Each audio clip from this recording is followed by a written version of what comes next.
Quand as-tu compris que tes parents te faisaient souffrir juste pour des vues? La sonnette a retenti pendant qu'ils filmaient encore une fois notre soi-disant routine du matin. C'était la 13e prise parce que je clignais trop. Je gardais mon sourire alors que mes joues brûlaient. Continue à sourire ou tu dors dehors ce soir, m'a dit ma mère. La sonnette a retenti encore. C'était les services sociaux. Bonjour, nous devons parler de votre fils. Ma mère m'a attrapé le visage et a serré fort. Tu dis qu'on est une famille parfaite ou je t'enferme dans le placard comme la dernière fois. Elle m'a poussé vers la porte pendant que mon père cachait en panique les lampes qui m'avaient déjà brûlé les bras. L'agente s'appelait Camille. Un internaute nous a envoyé des captures de bleu et de brûlures sur votre enfant. Ma mère se tenait derrière elle juste à portée de mon regard, avec un visage de menace silencieuse. J'ai souri comme on m'avait appris en montrant toutes mes dents. Tout va super bien ici. J'adore filmer avec mes parents chaque jour. Camille a sorti sa tablette et a zoomé sur une photo. Pourquoi as-tu un œil au beurre noir caché sous du maquillage sur cette vidéo de la semaine dernière? Je me suis cogné contre une poignée de porte. Ma mère m'a aidé à le couvrir pour que les abonnés ne s'inquiètent pas. Camille a noté dans son carnet. Tu as 10 ans, pourquoi tu n'es pas à l'école? Ma mère a coupé net. On le fait l'école à la maison et de toute façon il gagne plus que les adultes. Camille a demandé à voir mes cours. On ne perd pas de temps avec les livres alors qu'il peut filmer et nous rapporter de l'argent. Elle a demandé si elle pouvait me parler seule. Mon père a protesté. On ne laisse pas notre fils seul avec des inconnus. Camille a sorti son badge et a dit que refuser serait suspect. Ma mère a serré mon épaule si fort que j'ai failli crier. On est juste à côté, mon chéri athée, elle dit avec sa voix douce et fausse. Ils sont allés dans la cuisine mais ont laissé la porte ouverte. Camille m'a tendu un papier. Tu peux lire ça. J'ai fixé les lettres sans rien comprendre. J'adore lire. Aïe, je mentis comme prévu. Tu peux écrire ton nom. J'ai pris le stylo mais ma main est restée figée parce que j'avais oublié l'orthographe. Tout est parfait. Aïe, je chuchotais parce qu'ils écoutaient. Camille s'est penchée et a parlé très doucement. Je vais leur demander de nous laisser complètement seuls, d'accord? Mon père est revenu en hurlant. Vous ne pouvez pas nous séparer de notre fils. Camille s'est levée. Je peux et je vais le faire. Sinon j'appelle la police. Vos choix. Mes parents sont sortis et Camille a fermé la porte. Elle m'a demandé de lui montrer où je dormais. Je l'ai conduite au décor de chambre. C'est joli mais où tu dors vraiment? J'ai commencé à pleurer parce que mentir faisait trop mal et j'avais mal à la tête. Dans le sous-sol. Elle a demandé à voir et je l'ai emmenée en bas sur le sol froid en béton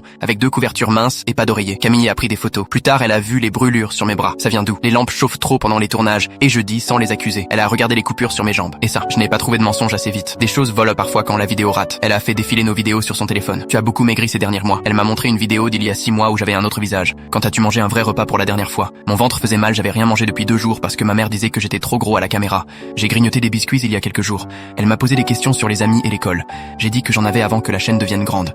Ma voix est devenue de plus en plus petite parce que je comprenais enfin que tout ça était faux. Camille est allé parler à mes parents. Il ne sait pas lire parce que vous refusez l'école et il est couvert de blessures. Vous lui volez son enfance et je le retire de chez vous tout de suite. Mes parents ont explosé. Cet enfant est à nous, on possède tout ce qu'il fait. Mon père hurlait. Camille a tout filmé avec son téléphone. Continuez à me dire comment vous le possédez. Ma mère a essayé d'attraper le téléphone. On l'a rendu célèbre, il nous doit tout, même sa vie. On aurait pu le donner mais on l'a gardé pour travailler pour nous. Maintenant il est ingrat, a ajouté mon père. S'il ne veut pas bosser, il peut dormir dehors. On ne va pas le nourrir pour rien. Ma mère a dit j'espère qu'il meurt comme ça, on fera des vidéos hommages et on aura encore plus d'abonnés. Camille a appelé la police tout de suite. Vous ne toucherez plus jamais cet enfant. Ma tante est venue me chercher pendant que les flics arrêtaient mes parents.